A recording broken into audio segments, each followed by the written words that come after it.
This is the part 3 of the Django, Python Django, in which we had lived to this part in which we had already integrated a template from the bootstrap, but this was just the HTML part. But we are going to work on a CSS file so that this website will be presentable and also attractive for the end user.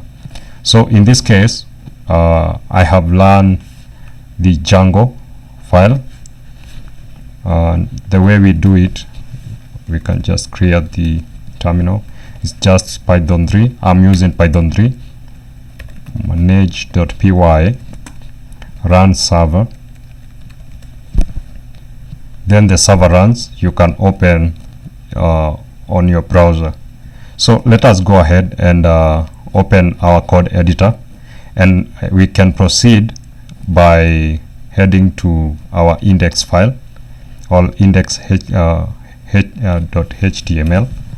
and here we have the template code of which we had downloaded from the Rust video. So what we are going to do, we are going to use these CSS links that are already on the bootstrap template and be able to link them with our CSS that we have from the file we had downloaded from. So let us proceed. So what we need to do, we can create another a static in which we'll be able to keep our CSS file. So we will put it under a folder called static, because a CSS file is under the static setting under the Django module or the web framework.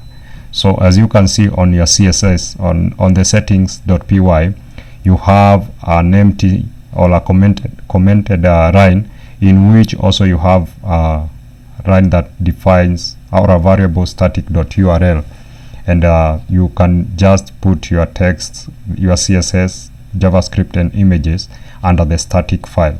So let's go ahead in our website or my website, in which we can create a new folder.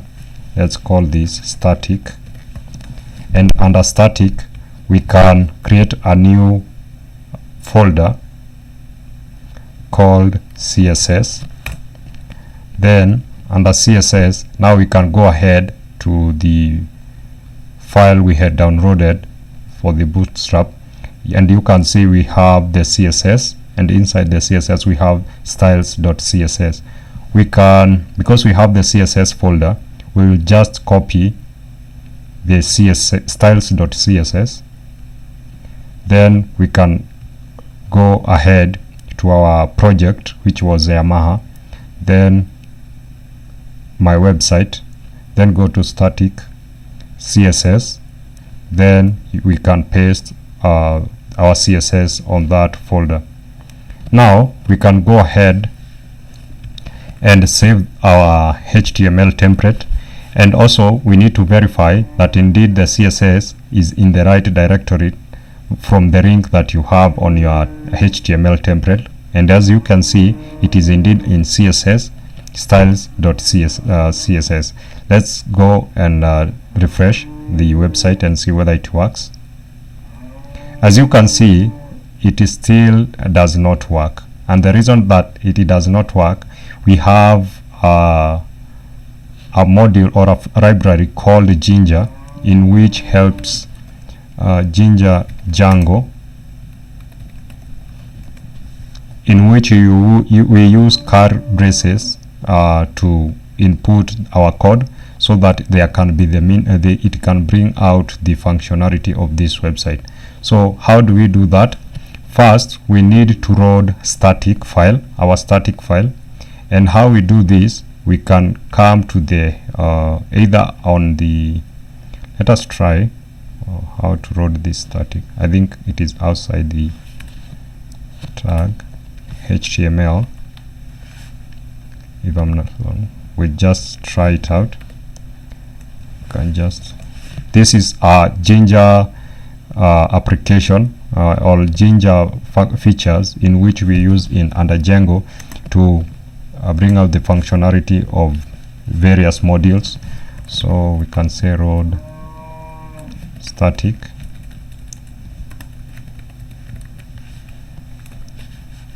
so you can still try to refresh, but it will not work, because you need to use now the Jinja static parameters or features in our CSS and say that this is a static file. And now let us put this in its bracket. Then let's say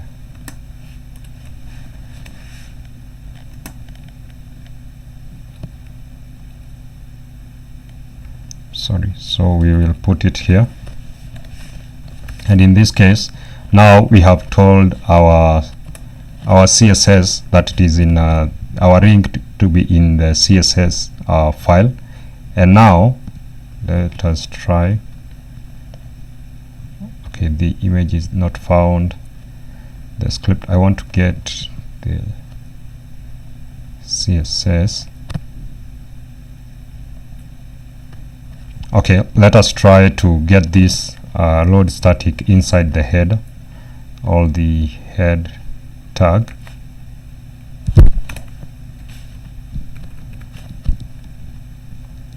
Let us reload the file.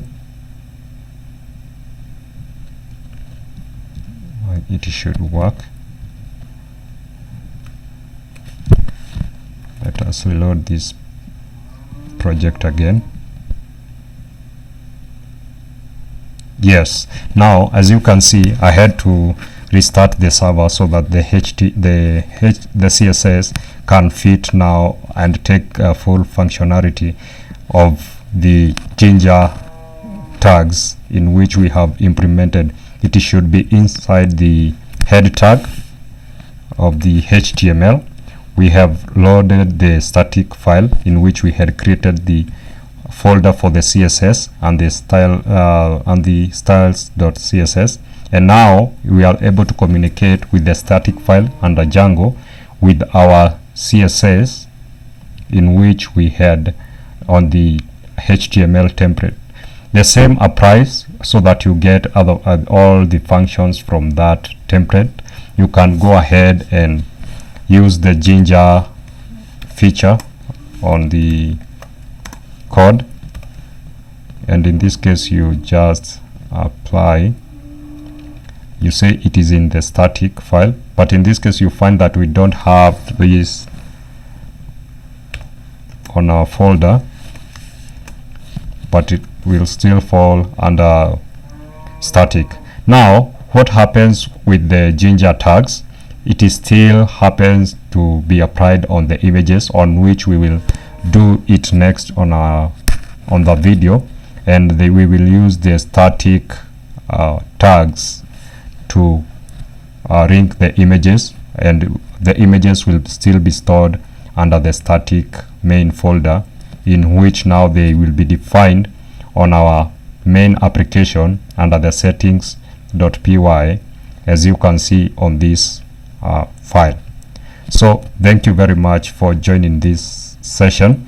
You can see now, after we have applied the CSS file on our HTML template, as we had seen from the previous video, now we will be able to proceed and now apply all the images. You can see we have the images that have not been displayed. We'll be able to use the Jinja tags under Django and link them to the static files, and we'll be able to view these images as I will download them, so that we can have an easy flow. Thank you for joining this session of the CSS with Django, and see you in the next video, in which we will learn more about the images and using the Jinja tags in Django. Thank you.